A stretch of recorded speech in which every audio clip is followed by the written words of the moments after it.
Om Swastiastu. Assalamualaikum warahmatullahi wabarakatuh. Shalom, nama budaya, dan salam sejahtera untuk kita semua. Sebelumnya, perkenalkan, nama saya Ahmad Anang Intan Purnama Negara. Saya berasal dari Angkatan 19 dengan NIM belakang 110, tepatnya dari kelas D. Dalam kesempatan kali ini, saya akan membuat sebuah video untuk memenuhi tugas dari salah satu mata kuliah yang saya ambil pada semester 5 ini, yaitu Ilmu Bedah Umum Veteriner, dengan topik yaitu premedikasi golongan obat sedatif hipnotika. Nah, untuk pemaparan materinya sebagai berikut. Baik, karena tadi saya sudah memperkenalkan diri, sekarang akan langsung saja kita mulai pembahasannya.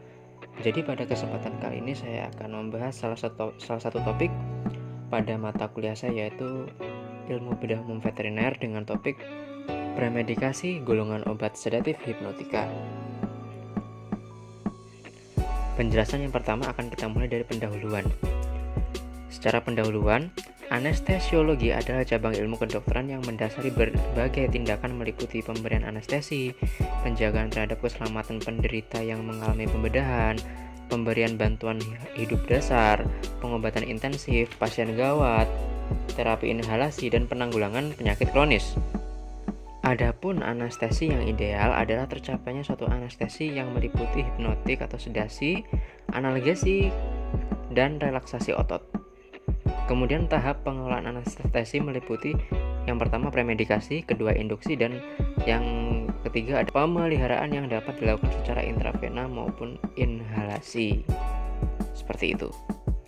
Kemudian premedikasi sendiri adalah penggunaan obat-obatan sebelum induksi anestesi, seperti obat analgesik yang akan menghilangkan rasa sakit, sementara obat tranquilizer akan menenangkan hewan untuk memudahkan penanganan yang akan kita lakukan. Tujuan dari pemberian premedikasi itu yaitu yang pertama untuk menenangkan hewan sehingga memudahkan penanganan. Yang kedua untuk relaksasi otot sehingga terjadi imobilisasi dan hiporefleksi. Kemudian untuk memberikan tindakan analgesik atau menghilangkan rasa sakit. Kemudian untuk memperoleh induksi anestesi yang perlahan dan aman, stadium anestesinya yang stabil, dan pemulihan dari anestesi yang baik. Dan tidak lupa tujuannya yang terakhir adalah untuk mengurangi dosis obat anestesi sehingga efek samping dapat dikurangi. Seperti itu ya. Oke teman-teman semua, untuk slide yang selanjutnya, yang sekarang ini, pengertian premedikasi akan saya lanjutkan. Pengertian premedikasi adalah pemberian obat yang plus minus 1 atau 2 jam sebelum induksi anestesi dengan tujuan melancarkan induksi, rumatan atau durasi, dan bangun atau pemulihan dari anestesi. Premedikasi ini diberikan sebelum memberikan anestesi umum atau lokal pada hewan yang dapat mempengaruhi fase anestesi yang meliputi induksi, durasi, dan pemulihan tadi. Kemudian, premedikasi juga sering disebut sebagai pre-anesthetic atau preoperative medication. Kebanyakan obat premedikasi diberikan secara injeksi, terutama intramuskular, seperti yang pernah saya amati pada operasi-operasi di klinik. Kemudian pemberian premedikasi ini adalah memberikan suatu bahan atau obat beberapa waktu sebelum pemberian anestesi atau obat anestesi yang sebenarnya mempunyai maksud dan tujuannya adalah yang pertama agar induksi anestetikum berjalan dengan baik, aman, kemudian dapat mengurangi dosis atau zat aktif dari anestetikum tersebut. Dengan demikian, dapat mengurangi efek buruk baik farmakologis maupun ekonomis dan dapat mencapai stadium anestesi yang lebih stabil untuk indikasi penggunaan premedikasi yang akan kita gunakan. Kemudian untuk slide yang berikutnya akan saya jelaskan lagi terkait penjelasan obat golongan sedatif hipnotika. Hipnotik sedatif merupakan golongan obat pendepresi susunan saraf pusat. Efeknya bergantung pada dosisnya ya teman-teman. Mulai dari yang ringan sampai berat. Yang ringan yaitu menyebabkan tenang, kemudian ngantuk, menidurkan, hingga efek yang berat yang saya sebutkan yang sempat saya singgung tadi, yaitu menghilangkan kesadaran dalam keadaan anestesi, bisa menyebabkan koma ataupun mati. Kemudian, sedatif adalah zat-zat yang dalam dosis terapi rendah dapat menekan aktivitas mental, menurunkan respon terhadap rangsangan emosi sehingga memberi efek menenangkan, seperti itu. Kemudian, sedatif termasuk ke dalam kelompok psikoleptika yang mencakup obat-obatan yang menekan atau menghambat sistem saraf pusat. Sedatif sendiri berfungsi untuk menurunkan aktivitas, mengurangi tingkat ketegangan, dan menenangkan penggunanya. Sedatif hipnotik itu berkhasiat menekan sistem saraf pusat bila digunakan dalam dosis yang meningkat. Suatu sedatif, misalnya fenobarbital, akan menimbulkan efek berturut-turut pada peredaan, tidur, dan pembiusan total atau anestesi. Sedangkan pada dosis yang lebih besar dapat menyebabkan koma, depresi pada pernafasan ataupun kematian. Bila diberikan berulang kali untuk jangka waktu lama, senyawa ini lazimnya menimbulkan ketergantungan atau ketagihan. Kemudian hipnotika sendiri juga sering disebut juga sebagai obat tidur, yang merupakan zat-zat dalam dosis terapeutik yang diperuntukkan untuk mempermudah atau menyebabkan tidur.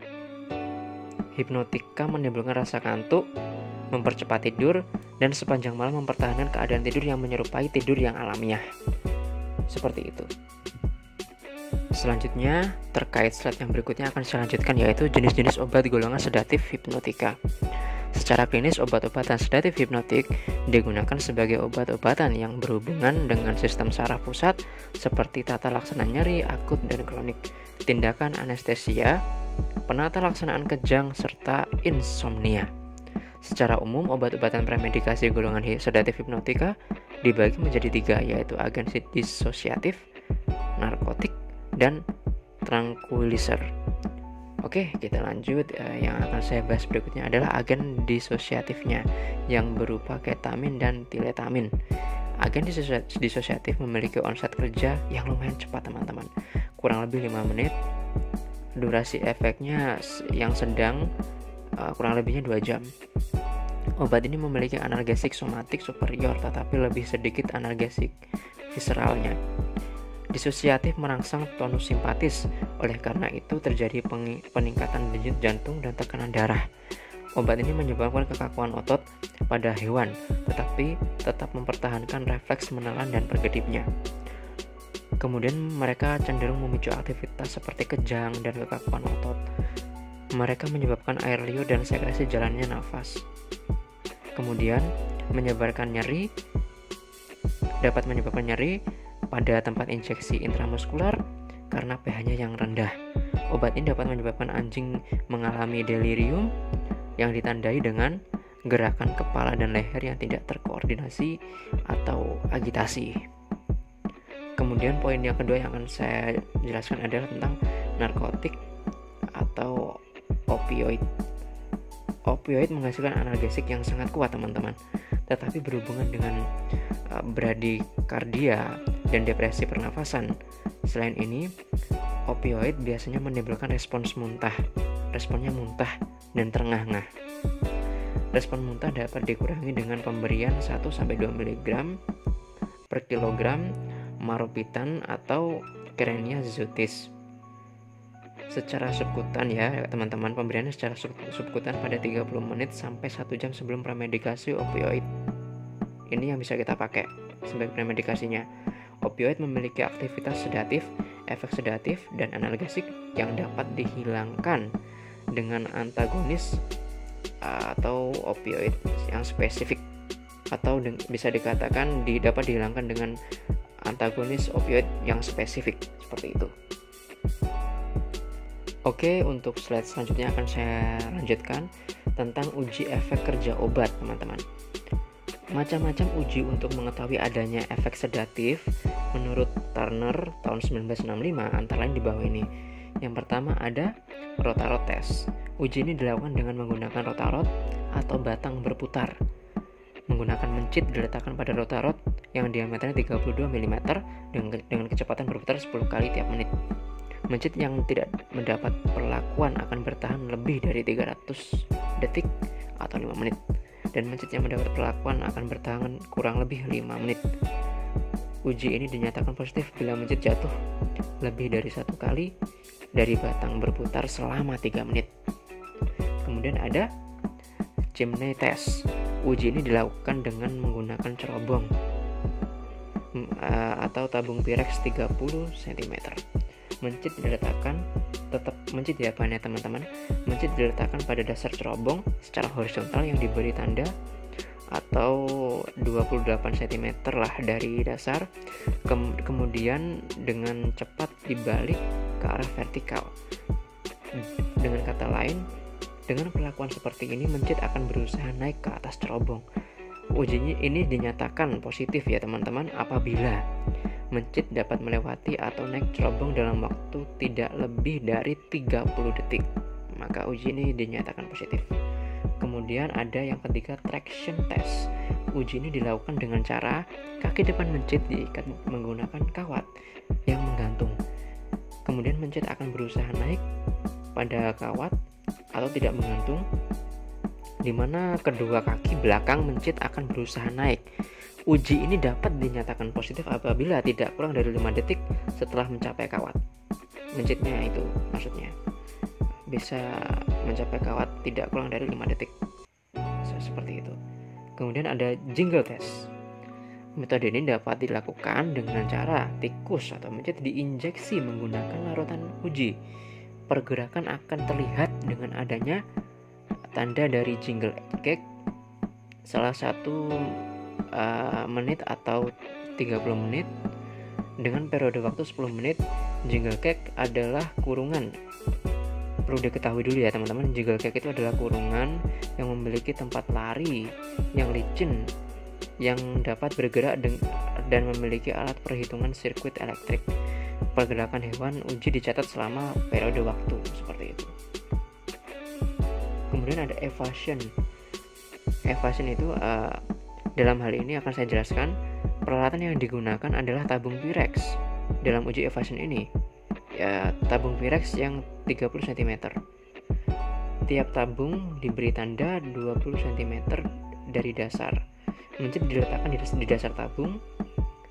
Uji ini dikatakan positif apabila mencit tidak dapat melewati tanda untuk berusaha naik tidak lebih dari 30 detik. Seperti itu. Kemudian akan saya lanjutkan penjelasan yang berikutnya terkait macam-macam uji untuk mengetahui adanya efek hipnotik. Yaitu antara lain ada penjelasan di bawah ya teman-teman.